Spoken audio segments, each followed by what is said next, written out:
آپ انہیں جھوٹ بولتے ہوئے دیکھ رہے ہیں۔ آپ دیکھ رہے ہیں کہ وہ کس طرح حقیقت کو اپنے حق میں موڑ رہے ہیں۔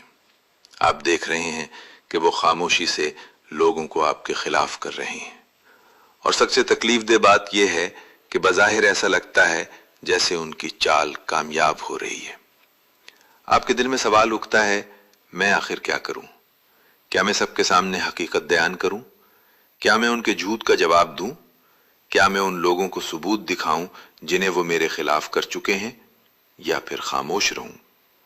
اگر آپ اس وقت کسی ایسے شخص کا سامنا کر رہے ہیں جو آپ کے خلاف جھوٹ بول رہا ہے، آپ کی عزت خراب کر رہا ہے، لوگوں کو آپ کے خلاف بھڑکا رہا ہے، یا چالاکی سے خود کو مظلوم اور آپ کو ظالم ثابت کر رہا ہے، تو آج کی یہ بات بہت غور سے سنیں، کیونکہ قرآن ہمیں ایک ایسا اصول بتاتا ہے جو آپ کی پوری سوچ بدل سکتا ہے۔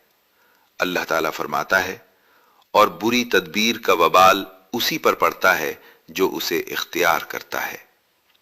ذرا اس حقیقت پر غور کریں، کبھی کبھی اللہ آپ کو اپنے دشمن کی چال کا جواب دینے کے لیے نہیں بلکہ اس چال سے اوپر اٹھنے کے لیے کہتا ہے، کیونکہ ہر جنگ آپ کو خود نہیں لڑنی ہوتی۔ کچھ جنگیں ایسی ہوتی ہیں جن میں آپ کا سب سے بڑا ہتھیار تلوار نہیں بلکہ صبر، خاموشی اور توکل ہوتا ہے۔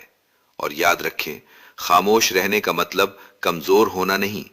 کبھی کبھی خاموشی اس بات کی علامت ہوتی ہے کہ آپ نے اپنا معاملہ لوگوں کے ہاتھ سے نکال کر اللہ کے ہاتھ میں دے دیا ہے۔ جب کوئی آپ کے خلاف جھوٹ بولتا ہے تو انسان کی پہلی خواہش ہوتی ہے، میں سب کو سچ بتاؤں گا۔ لیکن ایک سوال خود سے ضرور پوچھیں، کیا اللہ کو حقیقت معلوم ہے؟ اگر جواب ہاں ہے تو پھر آپ کو ہر شخص کے سامنے اپنا مقدمہ ثابت کرنے کی کتنی ضرورت ہے؟ اللہ تعالیٰ فرماتا ہے، بے شک زمین اور آسمان میں کوئی چیز اللہ سے پوشیدہ نہیں۔ آپ کے خلاف کہے گئے وہ الفاظ بھی نہیں جو کسی اور نے سنے، وہ پیغام بھی نہیں جو آپ سے چھپا کر بھیجا گیا، وہ سازش بھی نہیں جو بند کمرے میں تیار کی گئی، اور وہ آنسو بھی نہیں جو آپ نے رات کی تنہائی میں بہائے۔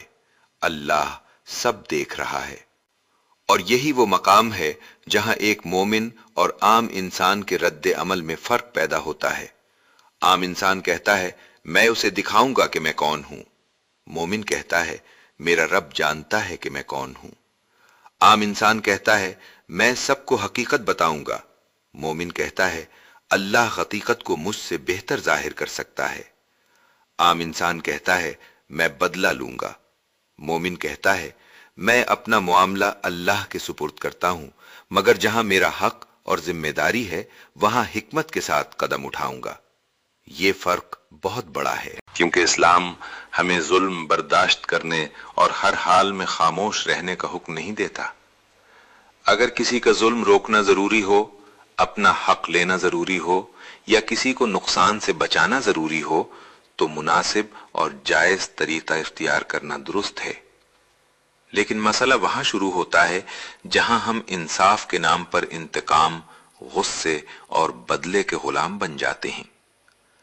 آپ کو اپنے دشمن جیسا بننے کی ضرورت نہیں، آپ کو صرف اپنے رب کے قریب رہنے کی ضرورت ہے۔ اور قرآن ہمیں بار بار یہ دکھاتا ہے کہ انسان اپنی تدبیریں بناتا ہے، لیکن اللہ کی تدبیر سب سے غالب ہوتی ہے۔ اللہ تعالیٰ فرماتا ہے، انہوں نے تدبیر کی اور اللہ نے بھی تدبیر فرمائی، اور اللہ سب سے بہتر تدبیر کرنے والا ہے۔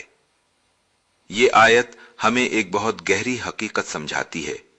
آپ کسی انسان کی پوری سازش نہیں دیکھ سکتے، لیکن اللہ اس سازش کے آغاز سے انجام تک سب کچھ دیکھ رہا ہے۔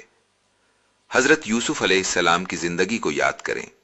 ان کے اپنے بھائیوں نے ان کے خلاف سازش کی، انہوں نے انہیں راستے سے ہٹانے کا منصوبہ بنایا، انہیں کنویں میں پھینک دیا گیا۔ بظاہر ایسا لگتا تھا کہ سب کچھ ختم ہو گیا۔ ایک معصوم بچہ اپنے ہی بھائیوں کی سازش کا شکار ہو گیا۔ اگر اس وقت کوئی صرف ظاہری حالات دیکھتا تو یہی سمجھتا کہ سازش کامیاب ہو گئی، لیکن بھائیوں کو معلوم نہیں تھا کہ وہ جس بچے کو ختم کرنے نکلے ہیں، اللہ اسی کے لیے ایک ایسا راستہ بنا رہا ہے جو اسے مصر کے اقتدار تک لے جائے گا۔ وہ کنواں